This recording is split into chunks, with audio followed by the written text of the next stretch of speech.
기도하고 시작하겠습니다. 성부와 성자와 성령의 이름으로. 하늘에 계신 우리 아버지,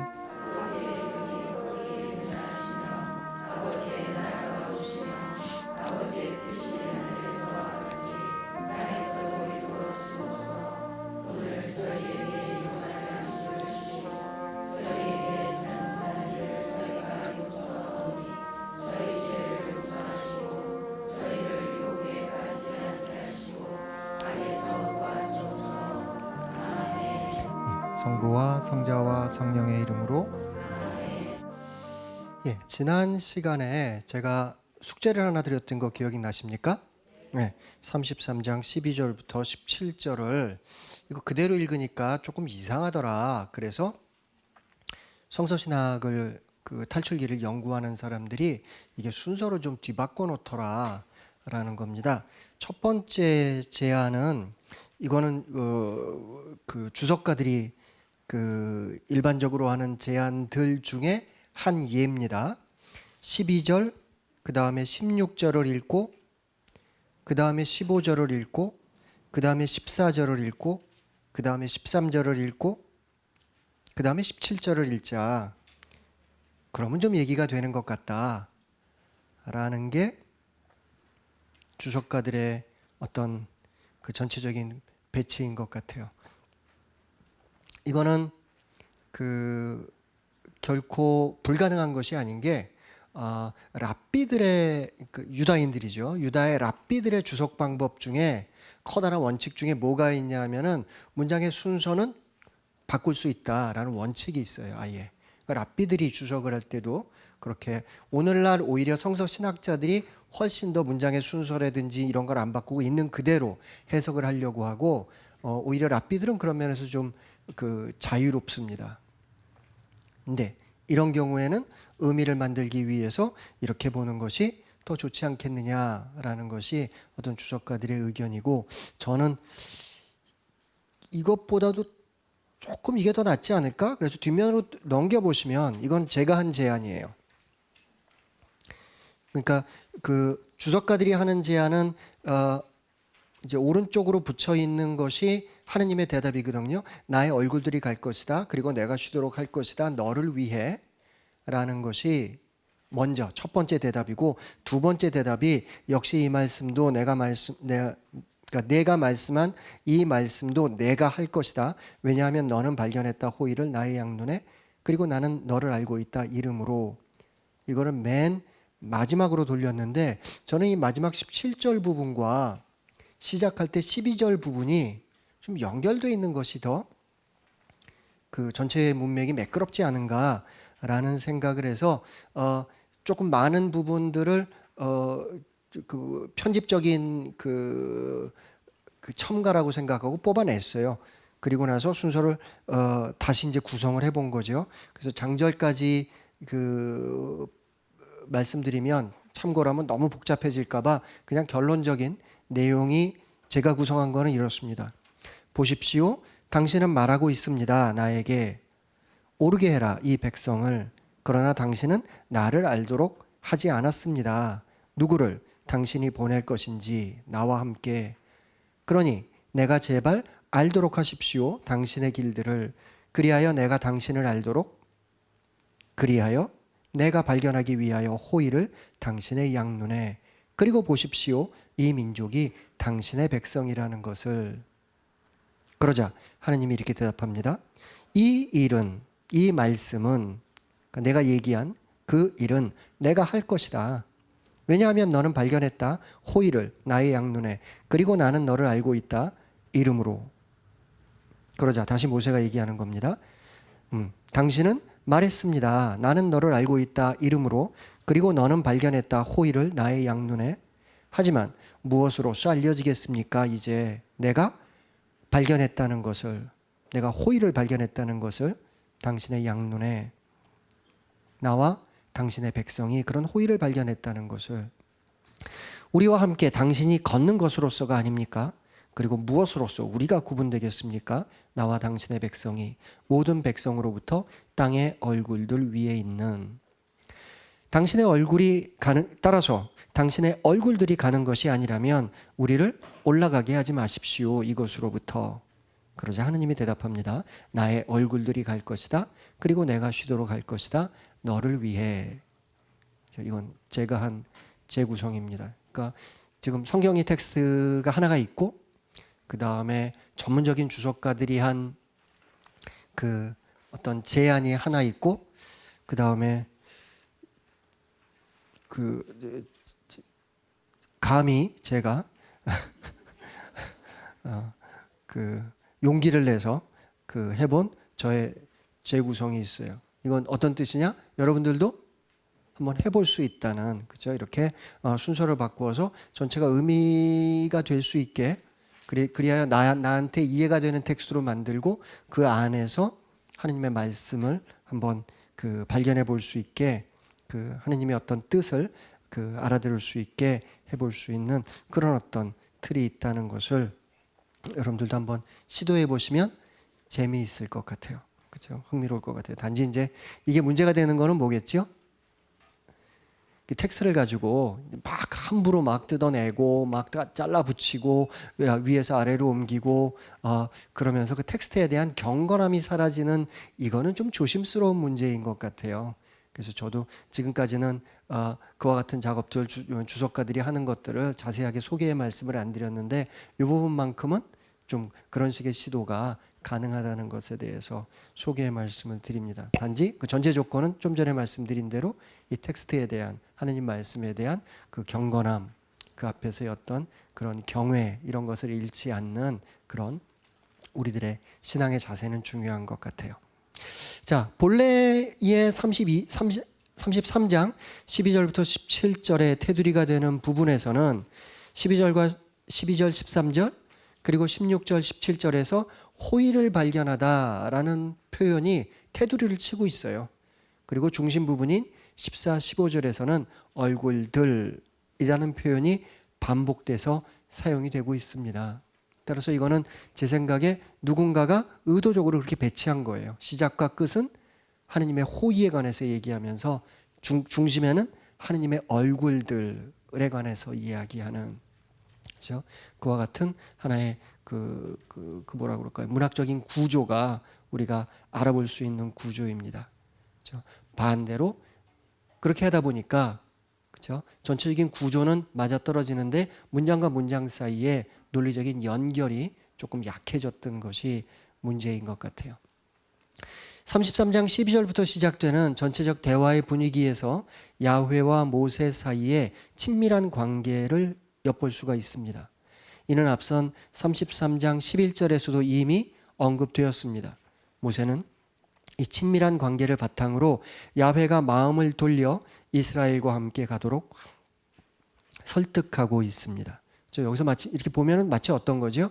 친구끼리 얘기하는 듯한, 그렇죠? 에이 그러지 말고 같이 가, 뭐 이런 식의 어떤 그 모세가 감히 하느님을 설득할 수 있는, 그죠? 그와 같은 대목들이 나오는 것 같아요. 그 신약에서도 인간이 예수님을 설득하는 경우가 나옵니까?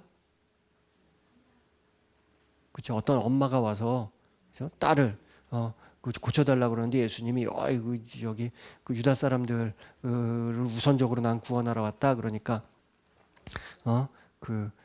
그러면서 강아지에게 던져둘 빵은 없다 그러니까 강아지도 밥상에서 떨어지는 그 부스러긴 먹지 않습니까? 이러면서 예수님을 감동시켰던, 또 그 라자로의 이야기도 보면 본래 예수님이 라자로를 구할 계획이 없었지요. 그런데 이렇게 와가지고 그 마리아와 그 마르타가 예수님께 와서 그런 라자로의 죽음을 알리면서 슬퍼하니까 예수님께서 라자로를 무덤에서 어떤 나오라고 하시는 그런 어떤 내용들 우리가 볼 수 있는 것 같습니다. 아무튼 이게 좀 애매한 경우인데요. 이미 탈출기 3장 2절 내지는 14장 19절에서 보면은 하느님께서 이스라엘에 앞서서 또는 이스라엘과 함께 천사들을 보내겠다는 말씀을 하세요. 그러니까 당신이 직접 가는 게 아니라 누군가를 보내서 이스라엘을 인도하게 하는 그와 같은 형태의 그런 진술들을 우리가 만나게 됩니다. 그리고 탈출기 23장 20절 또 23절에서 그죠? 그와 같은 예고를 합니다. 그리고 32장 34절, 33장 2절에서 그런 천사를 보내서 너희를 일으키겠다는 예고가 또 확인이 됩니다. 그런데 이야기의 흐름으로 보면은, 그죠? 정말 하느님이 함께 가는 건지, 야훼 하느님이 함께 가는 건지, 천사가 함께 가는 건지 이에 관해서 우리가 조금은 이거 뭐 어떻게 되는 거야? 라는 의문을 가질 수밖에 없는 그런 상황인 것 같아요.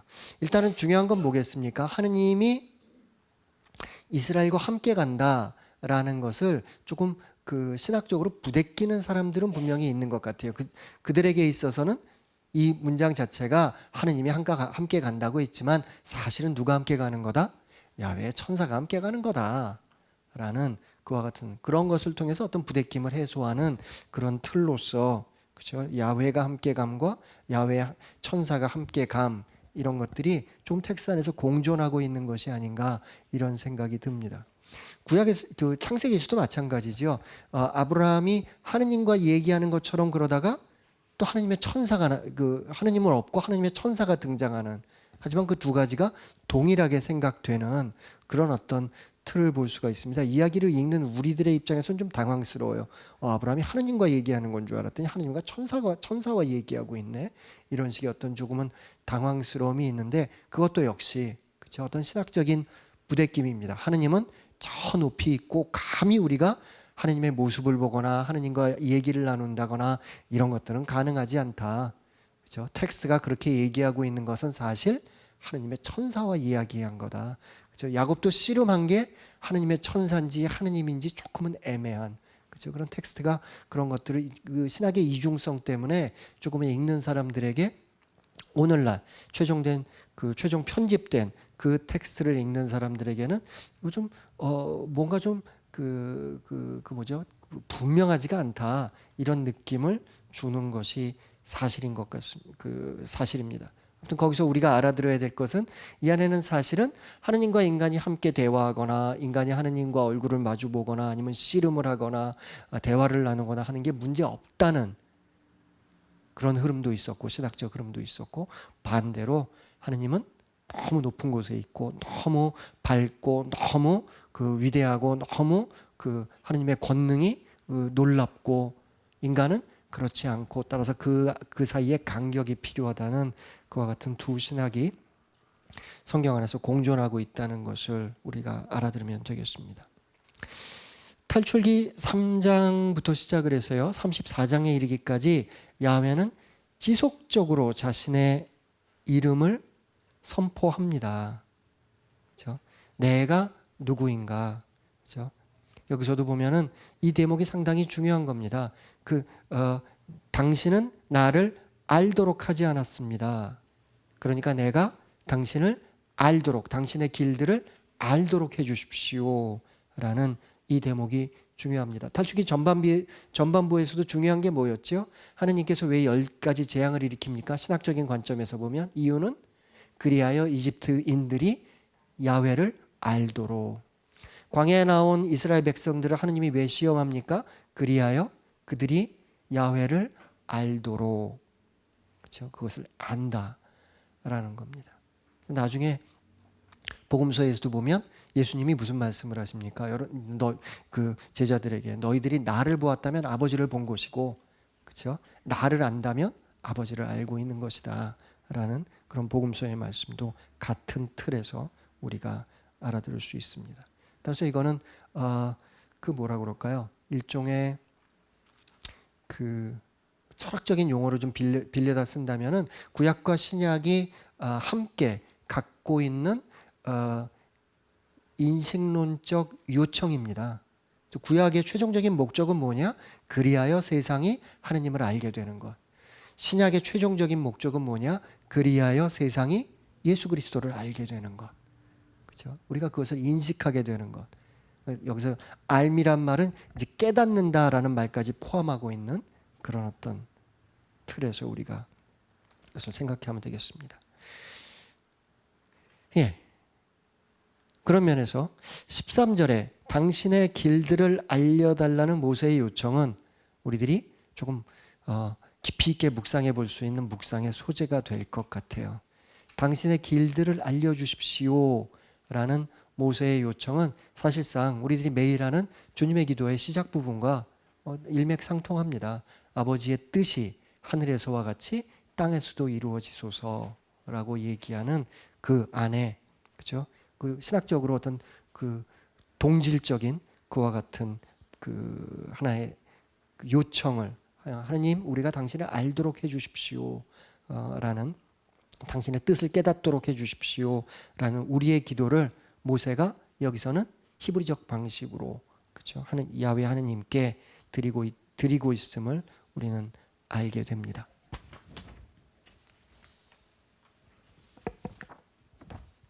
예, 이제 33장 18절로 넘어갑니다. 모세의 청원. 첫 번째 모세의 청원은 뭐였죠? 당신의 길들을 알도록 해주십시오. 그리고 당신의 얼굴들이 우리와 함께 가는 것. 이게 제일 중요한 거죠. 함께 가는 것. 중요한 겁니다. 거기에 대해서 야훼 하느님은 긍정적으로 대답했습니까? 부정적으로 대답했습니까? 긍정적으로. 그래? 그러면은 나의 얼굴들이 너와 함께 가겠다. 이제 문제가 앞서서 내가 너희와 함께 가지 않겠다. 내가 너희와 함께 갔다가는 한순간에 내가 너희를 다 죽여버릴 수도 있다라는 그와 같은 문제가 이제는 해결되는 거예요. 모세의 이와 같은 청원을 통해서. 그러자 모세가 이번에는 두 번째로 청원을 합니다. 그리고 그는 말했다. 18절. 나로 하여금 보게 하십시오. 제발 당신의 영광을. 영광이라는 단어가 히브리 말로 카봇이라고 하는데요. 이게 여러 가지로 해석이 돼요. 그렇죠? 파라오의 목이 뻣뻣해지는 건요. 심장이 단단해지는 것도, 이제 심장이 무거워졌다는 표현도 카봇이라는 표현과 함께 같은 어원을 가지고 동사가 형성이 됩니다. 그죠? 그러니까 여기서도 당신의 영광, 그죠? 아니면 그 파라오의 그런 완강함, 뭐 이런 것들이 그 안에 약간 언어의 유희가 함께 그 공존한다는 것을 우리들이 그 알고 있으면 됩니다. 3장 6절에서 처음에 호렙산에 간 모세가 떨기나무, 그 불타는 떨기나무, 불 붙은 것 같은 떨기나무를 보았을 때 모세는 두려워서 얼굴을 가립니다. 반면에 24장 11절에서는 모세와 수령들은 하느님을 뵙고서 먹고 마십니다. 그렇죠? 시나이 계약을 맺으면서. 그리고 33장 11절에서 야훼는 모세와 얼굴을 마주하고 말씀하기도 합니다. 그리고 이제 18절에서 모세가 보고자 하는 그런 영광에 관해서 이야기하는데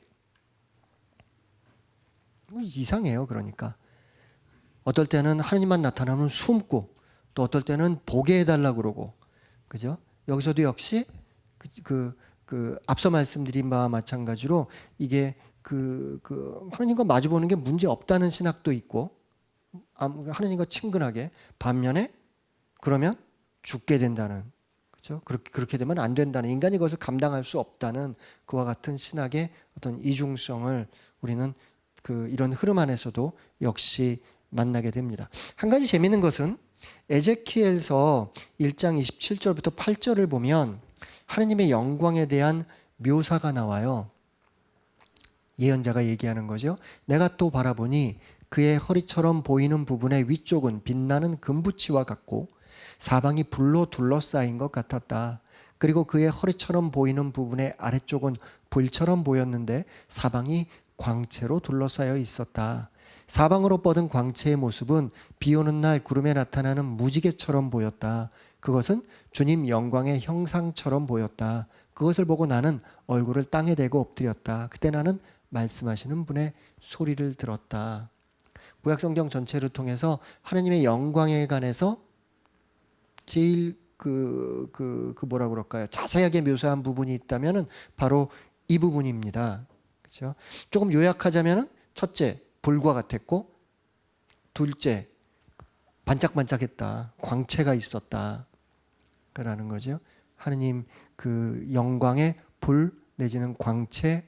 그죠? 나중에 복음에서도 예수님이 자신의 신성을 드러내실 때 어떻게 합니까? 빛이 나고 그죠? 하얗게, 그죠? 그런 광채, 그죠? 그와 같은 것들이 그 어떤 신성과 연결돼 있는, 그죠? 그러면서 그 탈출기 안에서도 그 이스라엘이 이집트를 탈출할 때 어떤 불기둥의 모습, 그죠? 그런 그 불이 갖고 있는 그 신적 이미지에 관해서 우리는 지속적으로 그 성경 안에서 만나게 됩니다. 19절. 그리고 그는 말했다. 여기서 그는 야훼일 겁니다. 그죠? 근데 텍스트는 그냥 대명사로 처리했어요. 바로 내가 지나가게 하겠다. 나의 모든 좋음을 너의 얼굴들 위로. 그리고 나는 외치겠다. 야훼라는 이름으로 너의 얼굴들에게. 그리고 나는 좋아할 것이다. 내가 좋아할 일을. 그리고 나는 사랑할 것이다. 내가 사랑할 일을. 이거 지금 우리 성경과는 조금 다르게 제가 직역을 했는데요. 여러분들 이거를 이렇게 알아들어 주시면 제일 좋을 것 같아요. 성경의 번역을 제가 틀렸다고 하는 것이 아니라 히브리 말 문장은 다양하게 번역될 수가 있는데 성경에 있는 번역을 그냥 여러분들에게 소개해 드리는 것보다 그 번역의 다양성이 얼마나 넓어질 수 있는가를 소개하는 의미에서 제가 이런 직역을 하고 있는 겁니다. 그러니까 여러분들 강의를 들으시고 혹시 딴 데 가서 우리 성경 번역은 틀렸고 이게 맞는 거래 이렇게 생각하시면 안 됩니다. 예. 아무튼 여기서 조금 우리가 생각해 봐야 될 문제가 나옵니다. 첫 번째, 바로 내가 지나가게 하겠다라는 거죠. 여기서 야훼 스스로 지나가는 것이 아니라 하느님 스스로 지나가는 것이 아니라 무언가를 지나가게 하겠다라는 일종의 사역적 의미의 동사가 사용이 됩니다. 그런데 지나가게 하는 게 뭐냐 했더니 좋음을 지나가게 하겠다. 나의 좋음을 지나가게 하겠다. 근데 그게 톱이에요. 톱. 제가 왜 좋음이라고 번역할 수밖에 없었냐 하면 이거예요. 하느님께서 그 창조 이야기에서 세상을 창조하시고 보시니 좋았다라고 했을 때 이 톱이라는 표현이 나와요. 그죠? 바이알 기토프. 톱 좋다. 모세가 나중에 태어났을 때 그 부모가 모세를 죽이지 않았는데 보니까 모세가 좋았다. 그때도 톱. 나중에 사무엘이 다윗에게 기름 부으려고 하는데 마지막에 그 막내 아들이 왔는데 그 아들이 보니까 좋았다라는 겁니다. 거기서 이제 모세와 다윗의 경우에는 할 수 없이 그 번역이 조금은 그 우리에게 생소하다 보니까 이제 잘생겼다라고 우리 성경에서는 번역을 했는데 아무튼 좋은 겁니다. 그렇죠? 그 좋음이란 선함, 아름다움 등의 긍정적인 덕목을 함축하는 개념입니다. 따라서 여기서 보면은 가끔 성경에서 보면은 우리 깜짝깜짝 놀라게 하는 표현들이 나오는데요. 예를 들어 야훼의 악함, 그렇죠? 뭐 이런 식의 어떤 표현들이 등장해요. 그런데 이거는 그거와 반대인 거죠. 그렇죠? 하느님의 그런 어두움이 아니라 하느님의 어떤 밝음. 그러니까 여기서 얘기하는 거는 유일신 사상이 갖고 있는 일종의 딜레마라고 볼 수 있어요. 유일신 사상은 유일하기 때문에 그 모든 것에 대한 권능을 갖고 있어야 되죠. 따라서 선함도 악함도 좋은 것도 나쁜 것도 다 누구에게 달려 있다는 겁니까? 하느님에게 달려 있다라는 이런 그 생각인 거죠. 오늘날 우리들이 갖고 있는 하느님은 선한 분이고 하느님은 좋은 분이고 하느님은 착한 분이고 그러면서 그런 그 악의 존재를 얘기하며 그 악을 얘기하면서 악은 존재하는 것이 아니라 선의 결핍이고 이렇게 얘기하는 철학적 교의적 설명의 이전의 단계라고 보시면 됩니다. 하느님은 유일한데 그러면 좋은 일과 함께 나쁜 일은 어디서 생기는 거야? 그건 여러 가지 원인이 있겠지만 하지만 궁극적인 권능은 누가 갖고 있는 거야? 하느님이 갖고 있어 라는 그런 생각이겠죠. 하지만 여기서 지나가게 하는 건 뭡니까? 하느님의 악함이 아니라 그렇죠? 신의 어떤 부정적인 면이 아니라 하느님의 긍정적인 면, 그 좋음이 너의 얼굴들 위로. 지금까지 우리는 계속 하느님의 얼굴들에 관해서 얘기했는데 그 야훼의 얼굴들이 이스라엘과 함께 있느냐 함께 가느냐 그렇지 않느냐. 반대로 여기서는 모세의 얼굴들에 관해서 얘기합니다. 구약 성경에서는 참 이상한 것 중에 하나가 뭐냐 하면은요. 이 얼굴이 히브리 말로 단수로 존재해요. 근데 구약에서는 처음부터 끝까지 단수가 한 번도 안 사용됐어요. 지난 시간에 제가 이 설명을 드렸는지 모르겠는데 조금 이상한 경우예요. 그러니까 인간이 어쩔 수 없이 인간도 그렇고 하나님도 그렇고 좀 그 여러 얼굴을 갖고 있다는 뜻으로 이걸 받아들여야 되나? 뭐 그런 뭐 웃는 얼굴도 있고 화나는 얼굴도 있고 그렇죠? 우리 마음에도 보면은 선한 인격도 있고 악한 인격도 있고 뭐 이런 그 여러 가지 것들의 그 복합적인 면을 이렇게 복수로 이야기한 건가?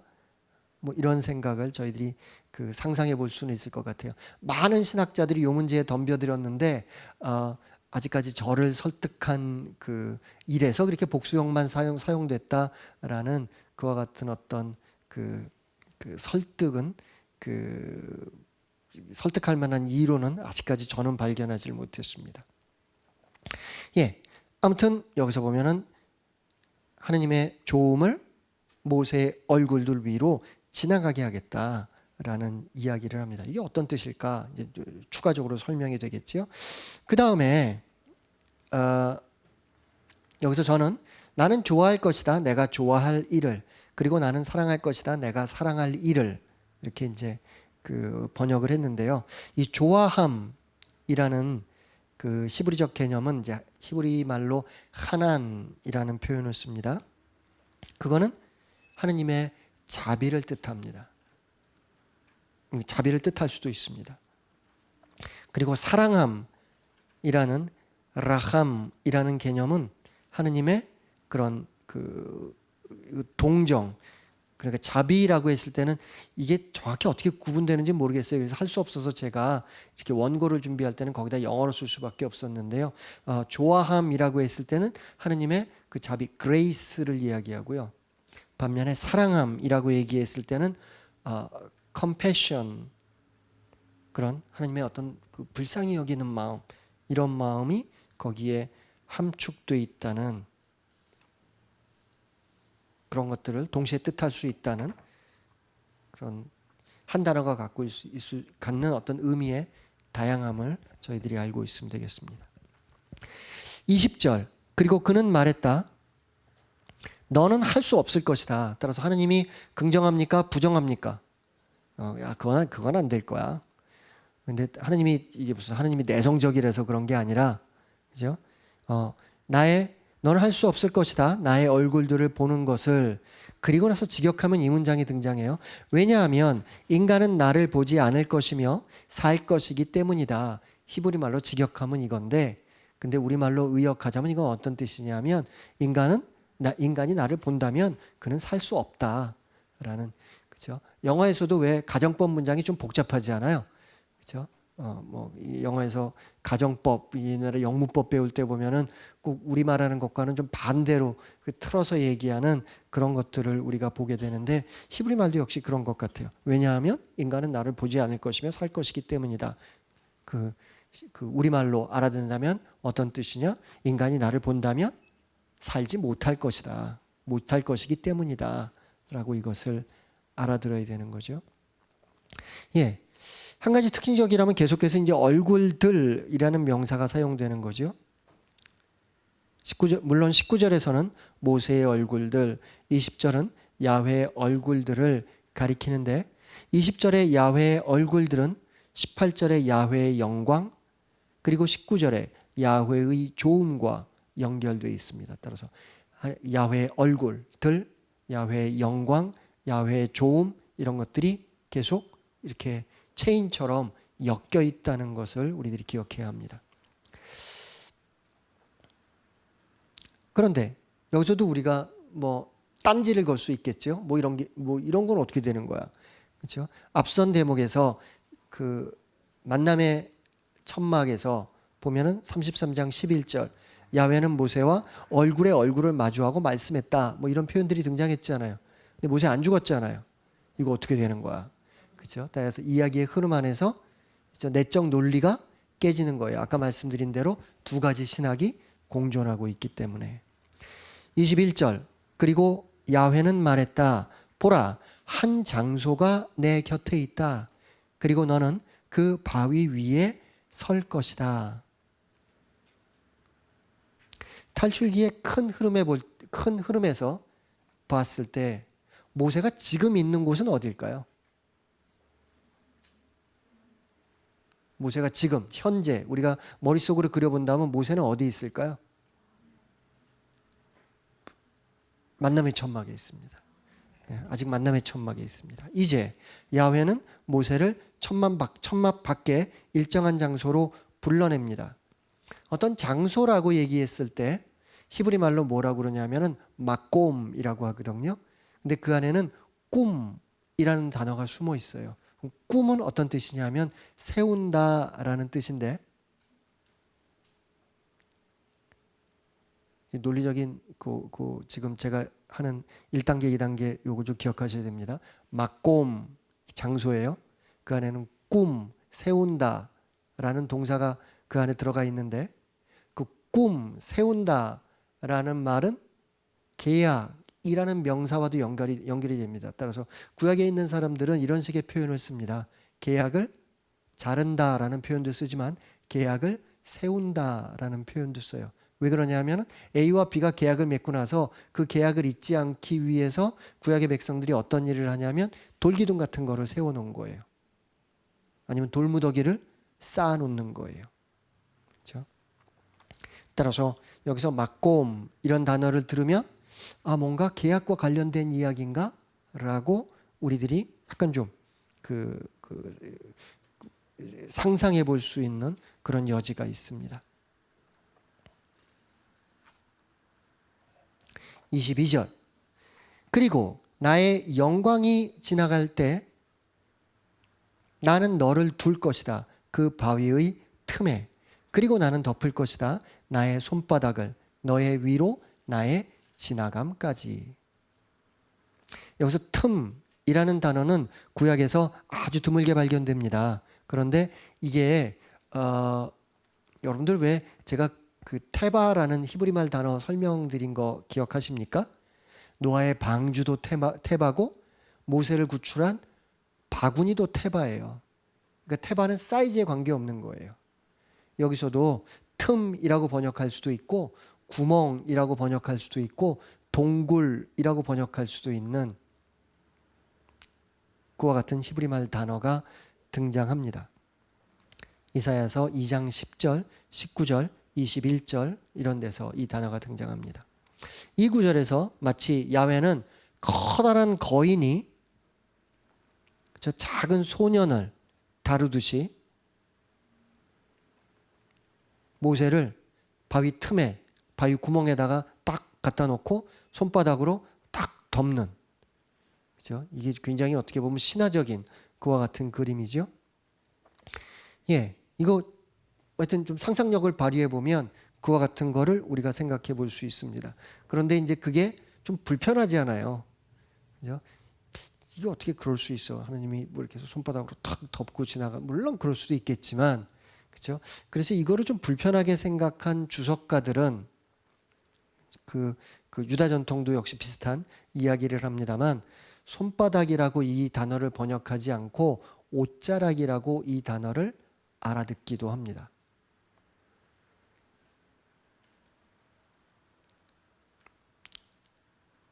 즉 바위 틈에 모세가 들어가게 하고 야훼의 옷자락으로 그것을 덮는 그와 같은 모양으로 알아듣기도 합니다. 23절. 그리고 나는 치울 것이다 나의 손바닥을, 그리고 너는 볼 것이다 나의 뒤를. 하지만 나의 얼굴들은 보여지지 않을 것이다. 따라서 야훼는 모세의 요청을 완전히 안 된다고 하는 건 아닙니다. 부분적으로는 수용을 합니다. 하지만 자신의 영광, 얼굴들을 정면으로 보여주는 것이 아니라 뒷면 정도를 보여주는, 왜냐하면 그 앞면은 인간이 감당할 수 없기 때문입니다. 이에 대해 유다 전통은 야훼의 영광이 태양과 같아서 정면으로 볼 수 없는 것이라고 설명을 합니다.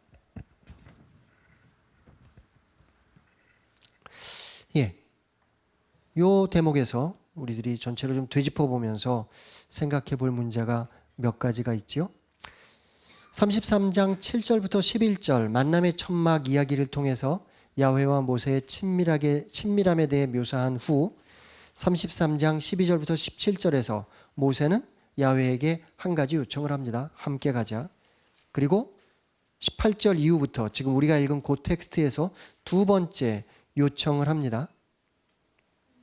그렇죠? 따라서 만남의 천막 첫 번째 요청, 그 다음에 두 번째 요청.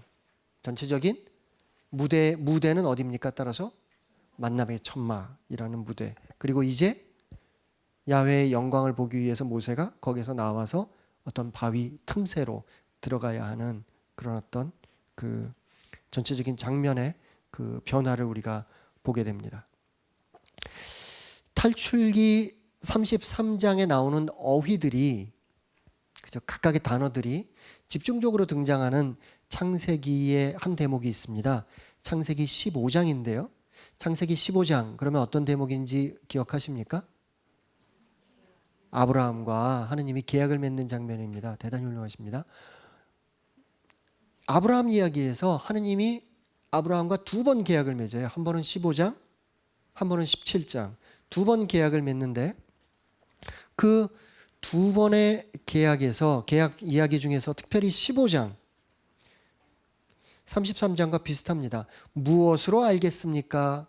하고 아브라함도 야훼에게 물어요.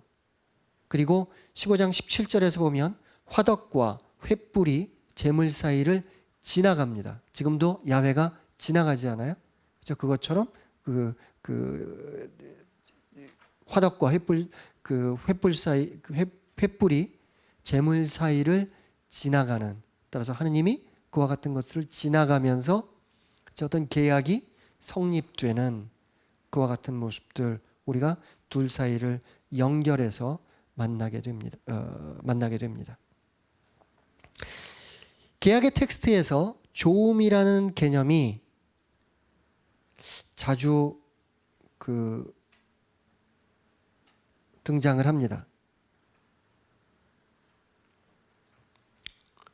창세기 32장 10절 그리고 나서 야곱은 기도하였다. 저의 아버지 아브라함의 하느님 저의 아버지 이삭의 하느님 너의 고향으로 너희 친족에게 돌아가거라. 내가 너에게 잘해주겠다 하고 저에게 약속하신 주님. 여기서 조음이라는 단어가 우리말로 번역을 직역을 하지 않아서 그러는데요. 어디에서 등장하냐면 내가 너에게 조음을 행하겠다라는 표현입니다. 그렇죠? 따라서 계약을 통해서 하느님은 뭘 약속하시는 거죠? 내가 너에게 조음을 행하겠다라는 일종의 계약의 텍스트죠. 그리고 창세기 32장 13절 당신께서는 내가 너에게 잘해주고 내 후손을 너무 많아 셀 수 없는 바다의 모래처럼 만들어주겠다 하고 말씀하셨습니다. 그렇죠? 여기서도 내가 너에게 조음을 행하고 잘해주고 라는 그와 같은 표현이 여기서 등장하는 것을 알 수 있습니다. 여호수아기 24장 20절 너희가 주님을 버리고 낯선 신들을 섬기면 그분께서는 너희에게 선을 베푸신 뒤에라도 즉 조음을 행하신 뒤에라도 돌아서서 너희에게 재앙을 내리시고 너희를 멸망시켜 버리실 것이다. 그래서 계약에 따라서 너희에게 계약에 충실한 하느님이 조음을 행하겠지만 하지만 너희가 계약에 충실하지 않다면 하느님께서도 이제는 너희를 조음으로 대하지 않고 악함으로 대할 것이다 라는 그와 같은 거죠. 예레미야서 18장 10절 그러나 그 민족이 내 말을 듣지 않고 내 눈에 거슬리는 악한 짓을 저지르면 나도 마음을 바꾸어 그들에게 베풀고자 했던 조음을 거두겠다 라는 계속해서 비슷한 하느님과 이스라엘의 계약의 관계 안에서 하느님은 근본적으로 이스라엘에게 조음을 행하겠다고 약속하셨지만 하지만 이스라엘이 그건 계약에 충실했을 때의 내용이다라는 그런 어떤 문맥 안에서 우리가 이 단어를 자주 만나게 됩니다. 탈출기 33장 11절은 만남의 천막 이야기죠. 우리가 계속해서 얘기합니다만 야훼가 모세와 얼굴에 얼굴들로 말씀했다고 전합니다. 반대로 민수기 12장에서는 이런 표현이 등장해요. 나는 입과 입을 마주하여 그와 말하고 환시나 수수께끼로 말하지 않는다 라는 겁니다. 환시나 수수께끼로 말한다는 건 어떤 뜻이죠? 예, 이거는 은유를 사용하거나 심볼리즘, 그렇죠? 상징적인 언어로 얘기하는 거예요. 따라서 여러 가지로 해석할 수 있는 애매함이 등장합니다. 여기서 얘기하는 입과 입을 마주하여 그가 말하고, 그렇죠? 입과 입을 마주했다. 이거 우리 생각해 보면 좀 야한 그림이 나올 수 있는데 그런 뜻이 아니라 여기서 입과 입을 마주했다는 것은, 그렇죠? 그런 은유나 심볼리즘이 아니라, 그렇죠? 가장 알아듣기 쉬운 단순한, 그렇죠? 어떤 문장으로 야훼와 모세가 대화했다라는 뜻으로 우리가 이걸 알아들어야 합니다. 예, 이사야서 49장 2절, 51장 16절에 야훼의 손그늘이라는 표현이 등장하는데, 이것은 그 예언자의 은신처, 예언자를 보호하는 은신처처럼 얘기합니다. 따라서 손바닥으로 누군가를 가려서 그 손그늘 아래 누군가를 둔다라는 것은 그를 누군가를 보호하는 하느님의 그 행위로, 하느님의 보호로 우리들이 그것을 알아듣게 됩니다. 네, 영광송으로 마치도록 하겠습니다. 성부와 성자와 성령의 이름으로, 영광이 성부와 성자와 성령께, 네, 성부와 성자와 성령의 이름으로. 네, 수고하셨습니다.